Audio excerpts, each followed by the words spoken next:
What do you think the president has been up to over these last 72 hours? I mean, you know, the White House press secretary told me yesterday they still have no evidence, no proof of any of this. What is going on here? Donald Trump believes a lot of things that aren't true. I think that has been abundantly clear since he began this campaign. And he is rather impervious to evidence about whether or not they are true. And the issue isn't whether his suspicion turns out to be true in the end. The issue is that he says things that he has no evidence for. It reminds me very much of, you know, the illegal voters that he spent so much time talking about immediately after the inauguration. And you had Sean Spicer go out there with sort of, I think, commendable transparency and say, this is a thing the president believes. Yeah. It may or may not be true, but this is a thing the president believes. Ron, are we on the dark side of the moon here? Why? Look, I mean, there will come a point where, there always comes a point where a president will need not only the country but the world to believe what they are saying. I mean, there will come a moment in your presidency, and like selling the replacement for the Affordable Care Act, for example, which we'll tackle later. Maybe something bigger on national security, on the national security side, although that is certainly very big on the domestic side. And you know, by systematically over and again saying things that you can't support, or certainly going out before you have any evidence to support what you're saying, you are devaluing that coin. I mean, that is just simply, you know, and look, in this particular case, I mean, the fundamental misconception here is President Obama could not unilaterally order the wiretapping of anyone in the Trump orbit. If there was a wiretap authorized, it was because a court, a FISA court presumably, was convinced there was enough evidence to justify that. So being right is not necessarily better for Donald Trump here than being wrong. And Nia, just let me just pause for a second here, because there were a lot of striking reactions to all this up on Capitol Hill. I think one of the most striking responses was from Devin Nunes, who is the chair of the House Intelligence Committee, Republican, who described the president as a neophyte in politics. Let's play that, and then I'll get you to comment on the other side. President is a neophyte to politics. He's been doing this a little over a year. And I think a lot of the things that he says, you guys sometimes take literally. Sometimes he doesn't have 27 lawyers and staff looking at what he does, which is, I think, at times refreshing, and at times can also lead us to have to be sitting at a press conference like this answering questions that you guys are asking.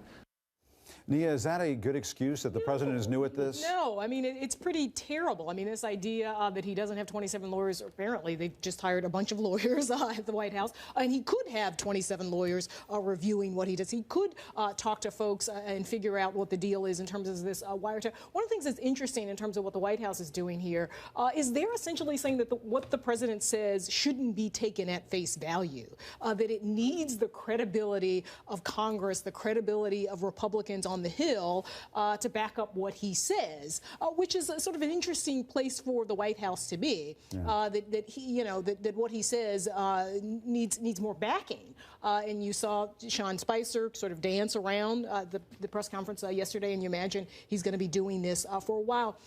I guess we don't know how long the questioning is going to last. I think Sean Spicer is hoping, as you said yesterday, that this would be Groundhog Day every day, and people would get sick of it, and maybe people wouldn't ask about it. But with the drip of all of this stuff going on with Russia, you imagine it'll keep coming up. Don't overlook the fact that this really indicates how much President Trump relies on the conservative media for his information. When we asked on the very first, morning after he tweeted these tweets, where is he getting this from? An aide pointed us to the Breitbart article and said, "Did you read this?"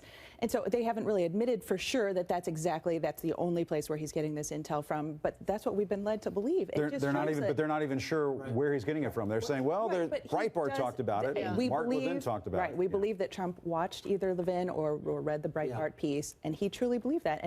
He had enough faith in that he was willing to spout off on Twitter immediately. And just think about how different this is than the usual process. I mean, we've all covered other White Houses. The first White House I covered was Ronald Reagan. And you think about the process that goes through the assembly line, the assembly belt that has to progress before a word comes out of the president's mouth. All the people who are usually involved in kind of developing the policy and making sure all of the nuance are right, particularly on foreign policy. And then you have Donald Trump, who seemingly circumvents all of that. When he misspells tap in a tweet, or when he misspells unprecedented in a tweet about China, you can assume there are not a lot of other people who are kind of proofreading that and kind of fact-checking it. And so you have just this incredible process, as Nia said, in which they're almost beginning to treat it as though it is dissociated from the actual policy making.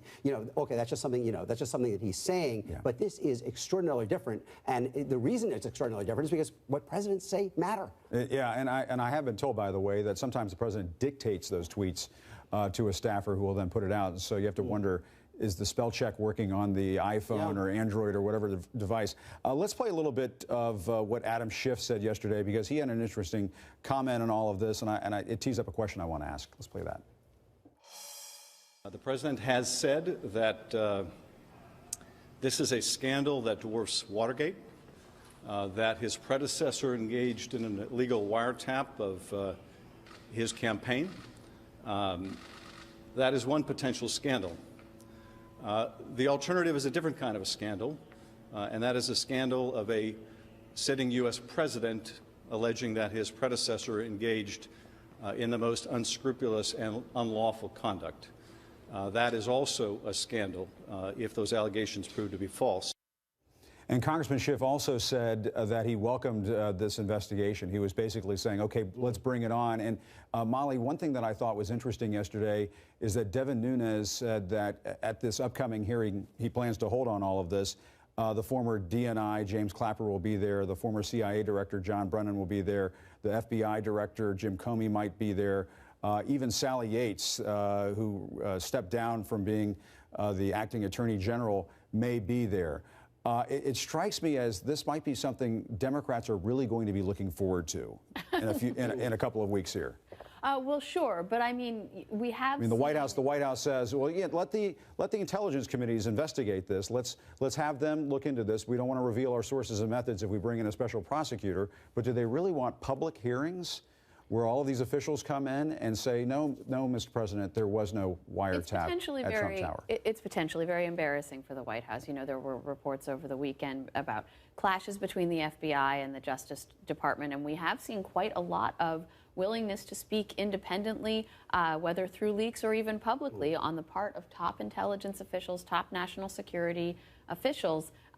They've been pretty clear when they have disagreed with the president, and that it's been a lot. Yeah. So a hearing like this could potentially expose a lot. And I want to pivot very quickly because of this WikiLeaks dump that revealed all these sources and methods that the CIA apparently is using, where I guess they can make their way into your phones and spy on you, and perhaps even your self-driving cars.